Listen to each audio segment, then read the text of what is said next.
I was sitting at my modest dining table when Nathan walked in with that glossy folder.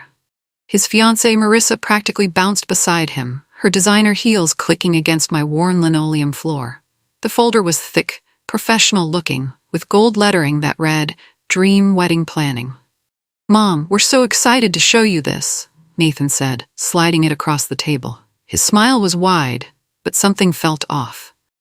Marissa nodded eagerly, her perfectly manicured fingers drumming against the table.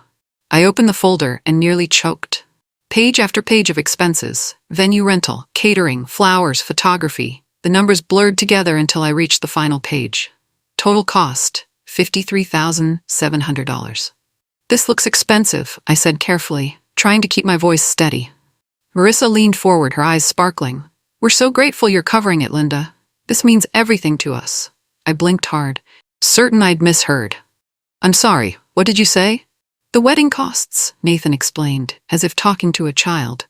"You said you'd help." My heart started pounding. "I never said that."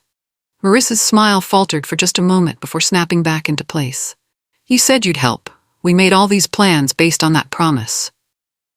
The tension in my small kitchen was thick enough to cut. I could feel my son and his fiancée staring at me, waiting for an explanation I couldn't give. "Nathan, when I said I'd help, I meant maybe $5,000, I said slowly, choosing each word carefully. "That's what I can afford." Marissa's face twisted. "5,000? Are you kidding me? Do you know how embarrassing this is?" "Embarrassing?" I repeated, my voice rising despite my efforts to stay calm.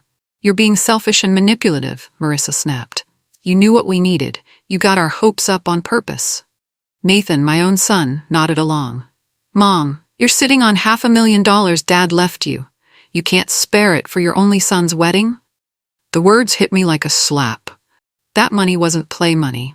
It was survival money. It was meant to last me the rest of my life, to pay for medical bills, to keep me independent. "That money was for survival, not spectacle," I whispered, my voice barely audible. Marissa stood up abruptly, her chair scraping against the floor. "This is unbelievable. Come on, Nathan, your mother clearly doesn't care about your happiness." They left without another word, slamming my front door so hard the windows rattled. That night, I sat alone in my living room, surrounded by boxes of memories. I pulled out an old shoebox filled with hospital papers and legal documents. My hands trembled as I found what I was looking for. The memory came flooding back. Bill lying in that hospital bed, his once strong hands now thin and fragile. The machines beeping steadily around us. He'd gripped my hand with what little strength he had left. "Linda, promise me something," he'd whispered. "When I'm gone, don't let anyone take advantage of you. That money is for you to live safely. Be strong, but be happy too." I'd promised him, tears streaming down my face. But in the years since his death, Nathan had barely called. Maybe once a month if I was lucky. I'd gotten used to the silence, to eating dinner alone, to celebrating holidays by myself. My phone buzzed, jolting me from my memories. A notification popped up. "Wedding registry created in your name." My stomach dropped. Below it was a link to an expensive store's website with hundreds of dollars worth of gifts already marked as purchased by grandmother Linda. They were already spending money they thought I'd promised them. Word traveled fast in our small town. Within a week, whispers followed me everywhere. At the grocery store, Mrs. Patterson from church gave me a disapproving look. At the pharmacy, the cashier seemed extra cold. My neighbor, Carol, stopped me while I was getting my mail. "Linda, I heard about Nathan's wedding situation. People are saying you promised to pay but backed out to teach them a lesson." "That's not true," I said, but Carol was already walking away. At church that Sunday, I felt eyes on me from every direction. During coffee hour, I overheard someone say, "Poor Nathan. His own mother is being stingy on his wedding day." My hands shook as I set down my coffee cup. I'd been a member of this church for 30 years, taught Sunday school, organized fundraisers. Now they thought I was the villain. My niece Sarah called that evening. "Aunt Linda, I wanted to warn you. Marissa's mother Vivian has been calling people. She's telling everyone you're mentally unstable, that you can't handle your own finances anymore." The phone slipped from my hand. They weren't just angry about the money. They were trying to destroy my reputation, to make me look like a crazy old woman who couldn't be trusted. 3 weeks later, A knock at my door changed everything. A young man in a suit stood on my porch, holding an official-looking envelope. "Linda Carmichael?" he asked. "Yes," I replied, my voice barely a whisper. "You're being served." My hands shook as I took the papers. The words swam on the page: breach of promise, intentional infliction of emotional distress, financial damages. At the bottom I saw Nathan's signature, clear as day. My own son was suing me. The law firm's letterhead read Morrison, Blake and Associates. I'd never heard of them, but they looked expensive. Below Nathan's signature was another name, Marissa Thompson, co-plaintiff. I sank into my favorite chair, the same one where I'd read bedtime stories to Nathan when he was little. The same chair where I'd helped him with homework, where we'd watched movies together on rainy Saturdays. Now he was taking me to court. I thought about Bill's words, "Be strong." But how could I be strong when my own son had turned against me? How could I fight a battle I never wanted to be part of? The breakdown came that night. I sat on my bedroom floor, surrounded by photo albums. Nathan's first steps, his high school graduation, the day he got his first job. I'd been so proud, so hopeful for his future. But there were other memories too. The times he'd forgotten my birthday, the holidays he'd spent with friends instead of family, the way he'd stopped calling after his father died, leaving me to grieve alone. I'd worked 2 jobs to raise him after his father left the first time. I'd sacrificed my own dreams, my own comfort, to give him everything he needed. And this was how he repaid me. Through my tears, I remembered something. I fumbled through my desk drawer until I found an old business card, yellowed with age. Elena Torres, attorney at law. Elena had been one of my students 15 years ago. A quiet girl from a tough neighborhood who'd worked twice as hard as everyone else. I'd tutored her after school, helped her apply for scholarships. She'd sent me a card when she passed the bar exam. "Mrs. Carmichael," she'd written, "you changed my life. If you ever need anything, anything at all, please call me." I'd kept the card all these years, never thinking I'd need it. My hands trembled as I picked up the phone. Elena met me at a small cafe downtown. She was beautiful now, confident in a way that made my heart swell with pride. But her eyes were furious as she read through the lawsuit papers. "They picked the wrong woman to mess with," she said, her voice steady and strong. "Mrs. Carmichael, I'm going to represent you, and I'm doing it pro bono." "Elena, I can't ask you to." "You're not asking. I'm telling you." She leaned forward, her eyes intense. "You saved my life once. Let me return the favor."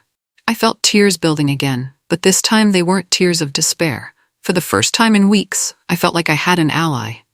"Let's start with the basics," Elena said, pulling out a legal pad. "Did you ever at any point agree to pay the full amount for this wedding?" "Never," I said firmly. "I told Nathan I'd be happy to help with what I could afford. I even sent him an email saying I could contribute about $5,000. Elena's eyebrows shot up. "You have that in writing?" I nodded. "I save all my emails." Elena smiled, and it wasn't a nice smile. It was the smile of a lawyer who'd just found her smoking gun. "Let's fight with facts and fire," she said.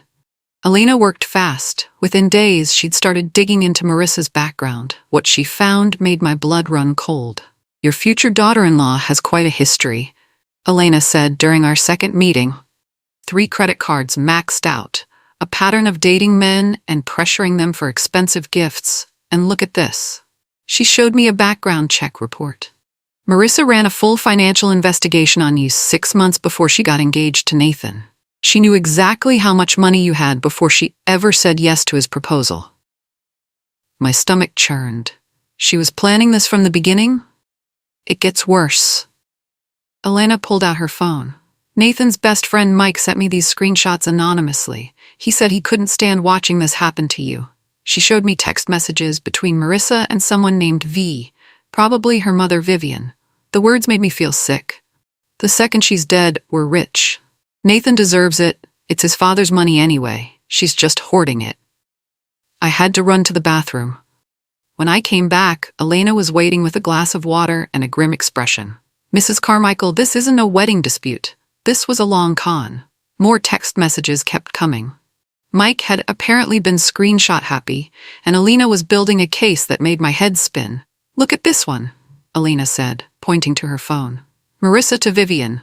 The old lady is stubborn, but Nathan's weak. I can make him choose between me and his mother. Guess who's gonna win? Another message read, once we get the wedding money, we'll have leverage for the inheritance. Nathan won't be able to say no. The worst one was from Vivian. Elderly people are easy targets. They're lonely and desperate to please their children. Linda will cave. I felt nauseous reading them. These weren't the angry words of disappointed young people. This was calculated, cold, and cruel. There's more, Elena said gently. Marissa has done this before. I found records of a previous relationship where she convinced a man to take out loans for their wedding. When he ran out of money, she left him in debt and moved on. But Nathan loves her, I whispered. Nathan thinks he loves her, Elena corrected. But look at this pattern. She isolates her targets from their families, makes them feel guilty for not spending enough, then disappears when the money runs out. Elena's phone buzzed with another message from Mike. Mrs. C, she read aloud, there's something else you need to know. The engagement party was at Marissa's mother's house, a gaudy mansion on the rich side of town. I almost didn't go, but Elena convinced me it would be good for our case. Let them show their true colors in public, she'd said. I wore my best dress, the navy blue one I'd bought for Bill's funeral. I felt out of place among the designer clothes and expensive jewelry, but I held my head high. Marissa looked stunning in a white cocktail dress, playing the perfect bride-to-be. She moved through the crowd like a queen, accepting congratulations and gifts with practiced grace. When it came time for toasts, she stood up with a champagne glass, her smile bright and fake. I want to thank everyone for being here, she said sweetly. And I especially want to thank those family members who know their place and support young love. Her eyes found mine across the room. The message was clear. I stood up slowly, my heart pounding. The room went quiet. Let's talk about what real family means, I said, my voice carrying clearly through the suddenly silent room. Marissa's smile faltered, but only for a second. Real family supports each other through good times and bad, I continued. Real family doesn't manipulate or threaten, and real family certainly doesn't sue each other over money. The gasps from the crowd were audible. The party felt different after my little speech.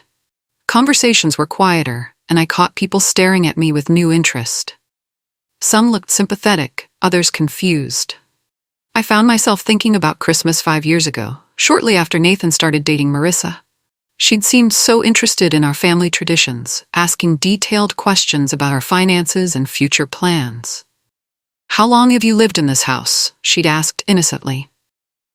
It must be worth quite a bit now. Do you have retirement savings? Was another favorite. Nathan worries about you being financially secure. At the time, I'd thought she was being caring. Now I realized she'd been gathering intelligence. Nathan had laughed off my concerns back then. Mom, she's just interested in our family. Isn't that what you wanted? But I remembered feeling uncomfortable, like I was being interviewed rather than getting to know my son's girlfriend. The memory was interrupted by a commotion near the front door. Someone had arrived uninvited, and Marissa looked furious. It was Julia, Nathan's ex-girlfriend, and the mother of his 8-year-old daughter, Emma. Julia was wearing jeans and a simple sweater, looking completely out of place among the designer crowd. She walked straight to me and gave me a warm hug. I'm sorry to crash, she whispered, but I needed to see how you were doing. Marissa's face was turning red. Court day arrived gray and drizzly, matching my mood perfectly. I'd barely slept, running through Elena's coaching in my head. Stay calm, tell the truth, let me handle the legal stuff. The courthouse was intimidating, all marble and echoes. Marissa arrived in a white suit that probably cost more than my monthly budget. Vivian was right behind her, dressed like she was attending a royal event. Nathan couldn't meet my eyes. He looked miserable in his borrowed suit, like a little boy playing dress-up. The judge was a stern woman named Margaret Foster. She looked over her reading glasses at all of us with obvious annoyance. This case better not waste my time, she said bluntly.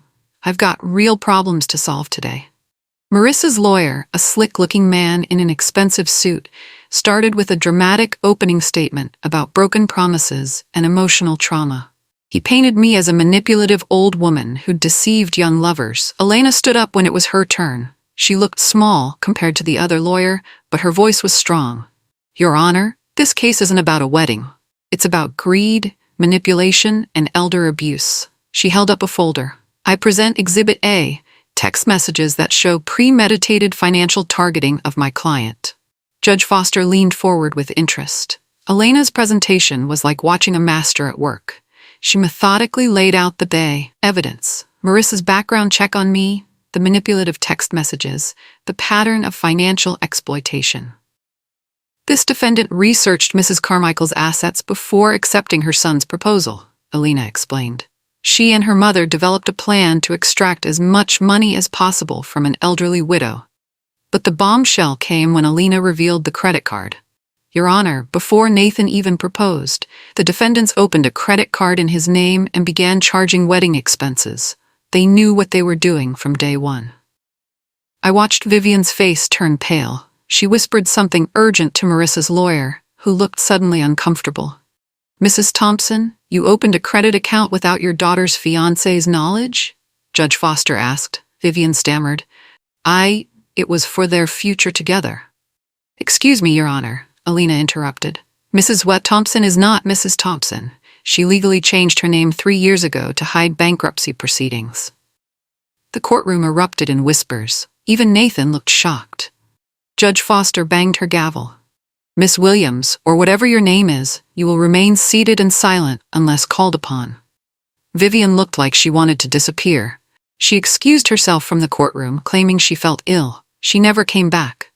Elena presented my financial records like she was painting a picture. 30 years of teaching, careful budgeting, modest living, every dollar accounted for, every expense justified. Mrs. Carmichael never lived extravagantly, Elena explained. She drove the same car for 12 years. Her clothing budget was under $500 annually. She saved every penny for her retirement and medical care. The contrast with Marissa's spending was stark. Designer handbags worth thousands, weekly spa treatments, expensive vacations documented on social media. My client offered $5,000, Elena continued. For a woman on a fixed income, this represents a significant sacrifice. She pulled out a printed email. This communication, sent 2 months ago, clearly states Mrs. Carmichael's offer. I'd love to help with what I can afford, maybe around $5,000. Judge Foster read the email carefully. Mr. Carmichael, did you receive this email? Nathan nodded miserably. Did your mother ever promise to pay more than this amount? Not exactly, Nathan mumbled. Speak up, son. No, Your Honor, she never promised more. Elena smiled slightly. Then what exactly are we doing here today? When Elena cross-examined Nathan, I could see her teacher instincts kicking in. She was patient but persistent, the same way she'd been when struggling with math problems in my classroom. Nathan, did your mother ever deny you essentials growing up? No, he admitted quietly. Food, shelter, clothing, school supplies. She gave me everything I needed. Did she work multiple jobs to support you? Nathan's voice was barely audible. Yes. Did she sacrifice her own comfort for yours? Yes. Elena's voice got gentler, more personal. Do you remember the winter coat she wore throughout your high school years? I saw recognition flicker in Nathan's eyes. That terrible old coat, patched and faded, because every extra dollar went to his college fund. The same coat for 8 years, Nathan, because she was saving money for your education. Do you remember? Nathan started crying. Not just tears, but deep, ugly sobs that echoed through the quiet courtroom. She worked 2 jobs, he whispered. She never bought anything for herself. Judge Foster's expression had softened. Even some of the jurors looked emotional. Elena paused, letting the moment sink in. And now you're suing her for not giving you money. She never promised. Money she needs for her own survival. Nathan couldn't speak through his tears. That night, I sat in my empty house thinking about those years after his father left the first time. Nathan was only 10, confused and angry at the world. I remembered working at the school all day, then cleaning offices at night. Coming home exhausted to help with homework, pack lunches, read bedtime stories. My feet aching, my back sore, but determined to give him stability. There was the time he wanted expensive sneakers that all his friends had. I'd worked overtime for 3 weeks to buy them, eating peanut butter sandwiches for lunch to save money. The piano lessons he'd begged for. I'd found a used piano for $50 and had it moved by promising to clean the seller's house for free. His high school graduation, when I'd been so proud watching him walk across that stage. He'd hugged me afterward, whispering, "Thank you for everything, Mom." Where was that boy now? The one who used to thank me, who understood sacrifice? I pulled out my phone and texted Elena. "They don't get to erase all that." She texted back immediately. "They won't. I promise." Julia's testimony was unexpected and powerful. Elena had called her as a character witness, but she brought more than just kind words. "I've known Mrs. Carmichael for 10 years, Julia said from the witness stand. "She's Emma's grandmother in every way that matters, even though we're not married." Julia looked directly at Marissa. "From the moment Nathan started dating you, you made it clear you wanted Mrs. Carmichael out of the picture. You called her a dead end and said having a single grandmother was embarrassing." "That's not true," Marissa protested. Julia's voice stayed calm. "You told me directly that this courtroom would be your payday. You said Nathan was too weak to stand up to his mother, so you'd have to do it for him." The courtroom was dead silent. Nathan was crying again, his shoulders shaking. "You practiced," Julia continued. "I watched you practice crying in the mirror before family dinners. You rehearsed looking hurt and disappointed." Judge Foster leaned forward. "You witnessed the defendant practicing emotional manipulation?" "Yes, Your Honor. Multiple times."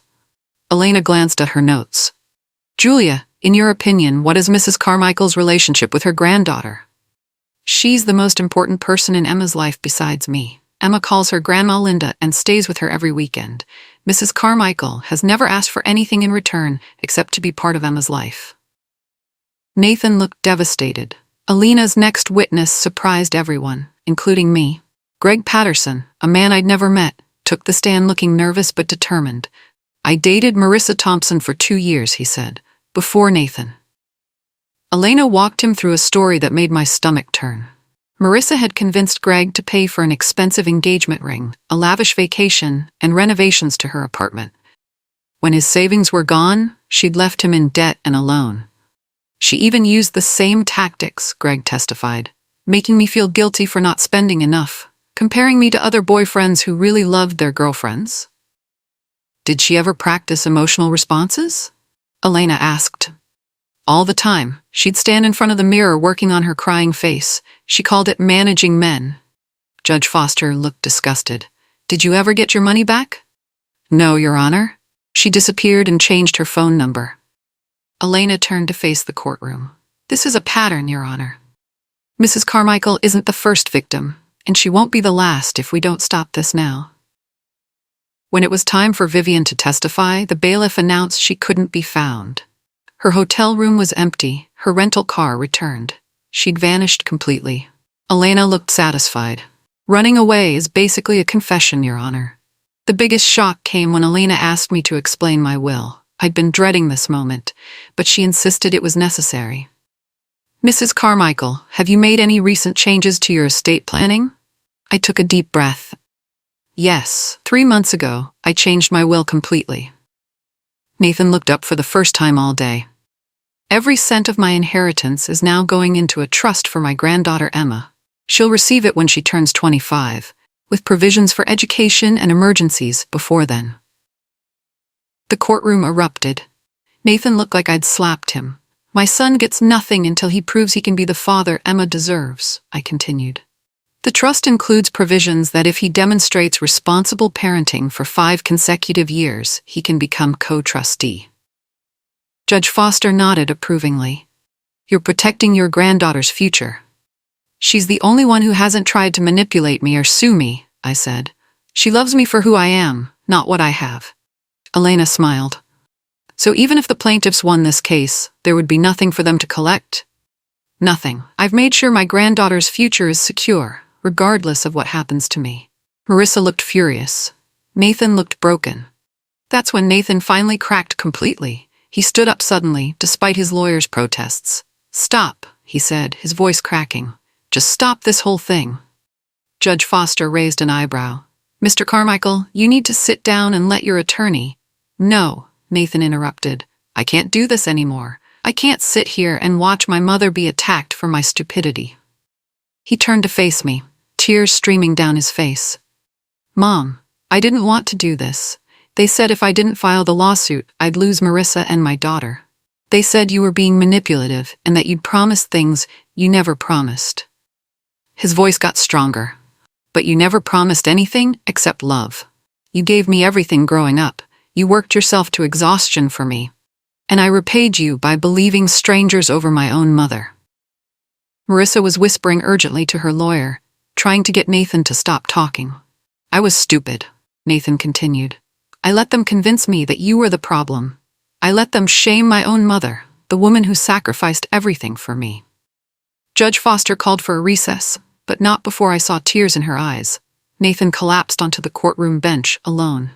Marissa had moved as far away from him as possible. When court resumed, Judge Foster looked like she'd used the recess to compose herself. Her voice was sharp and clear. I'm dismissing this case immediately, she announced. This was not a legitimate legal dispute. This was cruelty disguised as litigation. Relief flooded through me, but the judge wasn't finished. Furthermore, I'm referring both Miss Thompson and Miss Williams for investigation of fraud, elder abuse, and intentional infliction of emotional distress. The text messages and testimony presented here suggest a criminal conspiracy to defraud an elderly person. Marissa's face went white. Her lawyer was frantically shuffling papers. Mr. Carmichael, Judge Foster continued, you should be ashamed of yourself. Your mother raised you alone, sacrificed for your education and welfare, and you repaid her by dragging her into court. If I were your mother, I'd change my will too. She banged her gavel. Case dismissed. And Mr. Carmichael? Call your mother and apologize, then figure out how to be worthy of her forgiveness. Nathan sat alone on the courthouse bench as everyone filed out around him. Marissa had already disappeared with her lawyer. Even her mother's absence felt like abandonment. I walked past him without a word. Elena guided me toward the exit, but I could hear Nathan crying behind us. The aftermath was swift and brutal. Within a week, local news had picked up the story. Sun Tzu's mother over wedding money became a cautionary tale that spread through social media. Nathan lost his job at the accounting firm when the story went viral. Marissa left him the day after the trial, taking all her belongings while he was at work. She left behind only bills and a note. This isn't what I signed up for. Vivian had vanished completely. The address she'd given the court led to an empty house with a for rent sign. Even Marissa couldn't reach her. Meanwhile, my phone rang constantly with apologies. Church members, neighbors, family friends. Everyone who'd whispered about me during the lawsuit wanted to make amends. Linda, we're so sorry, Mrs. Patterson said when she called. We should have known better than to believe gossip. My mailbox filled with letters from strangers who'd read about the case online. You showed us how to stand up for ourselves, one woman wrote. Thank you for your dignity. But the knock on my door that evening was the one I'd been dreading. Nathan stood on my porch, looking like he'd aged 10 years and 10 days. Mom, he whispered, can we please talk? I let him in, but I didn't make tea or offer him a seat. We stood in my living room, the same space where he'd presented that wedding folder months ago. I'm sorry, he said, and then he broke down completely. I miss being your son. I miss being the person you raised me to be. I stayed calm, watching him cry. Part of me wanted to comfort him like I had when he was little.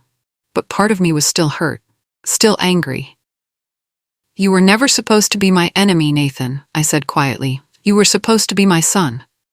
I know, he sobbed. I know, and I ruined it. I let them turn me against you. I chose money over family. I reached into my purse and pulled out a business card. This is the trust lawyer's number. If you want any relationship with Emma's inheritance, you need to prove you can be the father she deserves. Nathan took the card with shaking hands. I changed the will to protect her, I continued, but also to protect you. When you're ready to be a real father, when you've shown you can put her needs first, then we can talk about being a family again. He nodded, understanding. What about us? Is there any chance? That depends on you, I said. I forgive you, Nathan, but forgiveness doesn't erase consequences. You have to earn trust back. A month later, I visited Bill's grave for the first time since the trial. I brought fresh flowers and sat on the small bench nearby. I kept my promise, I said aloud, feeling slightly foolish but needing to say it. I didn't let them take advantage of me. I stayed strong. The memory of his final words was crystal clear now. "Don't let anyone steal your peace," he'd whispered. "That money is for you to live safely. Be strong, but be happy too." I'd protected the money, yes, but more importantly, I'd protected my peace. I'd refused to be manipulated or bullied even by my own son. "The money is safe," I continued. "Emma will have everything she needs for college and beyond, and maybe, if Nathan grows up, he'll understand why I did this." A gentle breeze rustled the flowers. I took it as approval. "I kept it safe, Bill. All of it. The money, my dignity, and my promises to you." I sat there for an hour, feeling more at peace than I had in months. The lawsuit was over, that truth was out, and I'd survived with my integrity intact. 6 months later, I was teaching budgeting classes at the women's shelter downtown. It started when one of the residents recognized me from the news story. "You're the woman who stood up to her own son," she'd said. "Can you teach me how to protect myself financially?" Word spread, and soon I had a weekly class of women learning to manage money, spot financial manipulation, and build emergency funds. It felt good to be useful again, to share the lessons I'd learned. "You showed us how to protect our peace," one woman told me after class. I never thought of dignity as something worth fighting for. Nathan called every Sunday now. He was working construction, living in a small apartment, and seeing Emma every weekend. He talked about therapy, about learning to be a better father, about earning forgiveness. It would take time, maybe years. But for the first time, he sounded like my son again. As I walked home from the shelter that evening, I thought about revenge. Some people chase it, plot for it, live for it. But I'd chosen something different. I'd chosen dignity. And in the end, that was enough. Some battles are won not by striking back, but by standing firm. Some victories aren't about destroying your enemies, but about refusing to become one yourself. That was my victory. That was my peace.